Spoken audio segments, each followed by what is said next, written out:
Level 1, the private. You arrive at the front with a clean uniform and a head full of propaganda. You think you are here to be a hero. You think this is a story about bravery. It takes exactly 3 hours for you to realize that is a lie. You are not a hero. You are a pair of hands designed to hold a shovel. The first thing you notice isn't the enemy, it is the smell. It is a mix of wet earth, rotting food, and unwashed bodies. It sticks to the back of your throat. You try to cough it out, but it stays there. Your world shrinks. It is no longer a map of Europe. It is 6 feet of dirt in front of you. Your job is simple: dig. You dig to hide. You dig to sleep. You dig to stay alive. You learn the rhythm of the trench. There is no strategy here, only endurance. You learn that rain is worse than bullets. Rain means the trench fills up. Rain means trench foot. You look at your boots. They are sinking into the mud. You realize that if you stand still too long, the earth tries to swallow you whole. You don't see the enemy. You see flashes of light on the horizon. You hear the whistle of artillery. You learn to tell the difference between a shell that is landing far away and one that has your name on it. You don't know why you are here. The officers speak a language of maps and objectives. You speak the language of dry socks and hot tea. You are the script kiddie of warfare. You are just executing a program someone else wrote. You pull the trigger because you were told to. You charge because the whistle blew. You don't hack the system. You are the system's raw material. And like a cheap tool, you are easily replaced. Level 2, the sergeant. You survive. That is the only qualification for your promotion. Because you didn't die in the first 6 months, they put stripes on your sleeve.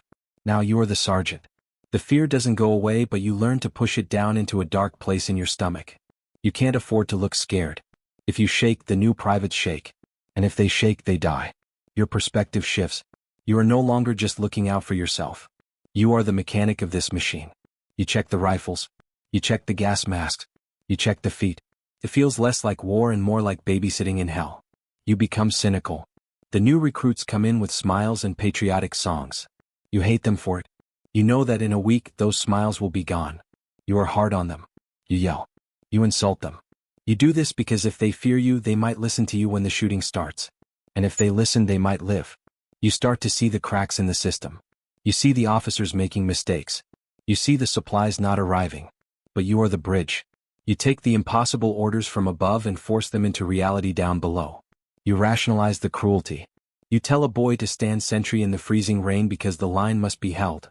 You distribute the rum ration before the attack, not to celebrate but to numb them. You are the freelancer now. You trade your humanity for efficiency. You stop learning names. It hurts less when a private dies than when Thomas dies. Level 3, the officer. They give you a commission. You are a lieutenant now. You have a pistol, a map case, and a whistle. You think this means you have power. You are wrong. You have a burden. The mud is the same, but the isolation is different. The men stop talking when you walk by. You are not one of them anymore. You are the face of the command. You are the one who has to read the letters from their mothers and then write the letters back when they don't come home. Your war is measured in seconds. You possess a watch. It is the most terrifying object in the world. You look at the dial. 7:28 a.m. At 7:30 a.m. you have to blow the whistle. You know the plan is bad. You looked at the terrain. You saw the machine gun nest on the ridge. You know the artillery didn't cut the wire. But the order came down from headquarters. This is the specialist phase. You understand the technical obsession of war. You calculate angles, timetables, and movement speeds.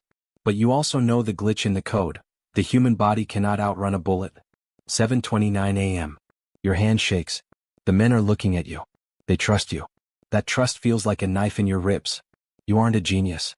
You are just the guy holding the key to the locked door, and you know there is a fire on the other side. 7:30 a.m. You blow the whistle. You have to climb the ladder first. You have to lead the charge into the error.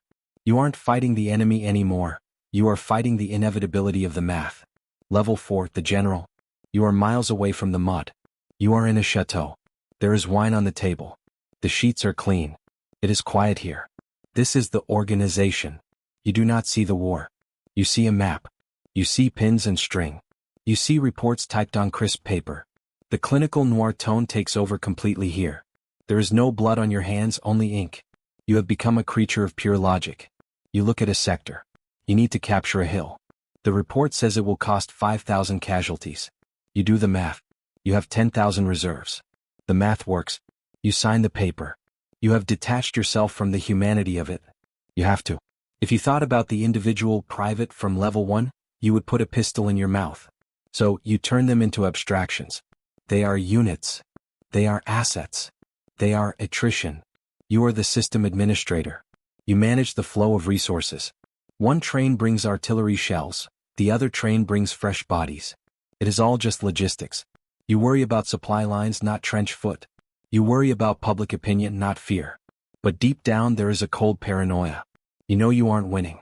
You are just losing slower than the enemy. You are trading lives for yards. You sit in your clean room, moving pins, knowing that every inch you move that pin costs 1,000 letters to weeping mothers. You are the architect of a slaughter, convinced it is a masterpiece of strategy. Level 5, the veteran. The war ends. The guns stop. You go home. You have reached the final level, the ghost. You are alive. Everyone tells you how lucky you are. They call you a hero. They slap you on the back. But they don't understand. You are walking down a quiet street in your hometown, but your mind is still in the trench. A car backfires and for a split second you are back in the mud, reaching for a rifle that isn't there. You look at the pavement and see the earth waiting to be dug. You have the knowledge. You know what humans look like when they break. You know that civilization is a thin layer of ice over a deep, dark ocean of violence. You can't unknow it. You sit in a comfortable chair but you feel the phantom itch of lice. You eat a hot meal but you taste the tin of the rations. You try to talk to civilians but they are speaking a different language. They worry about money and weather. You worry about the faces you see when you close your eyes. You are fighting the Ouroboros.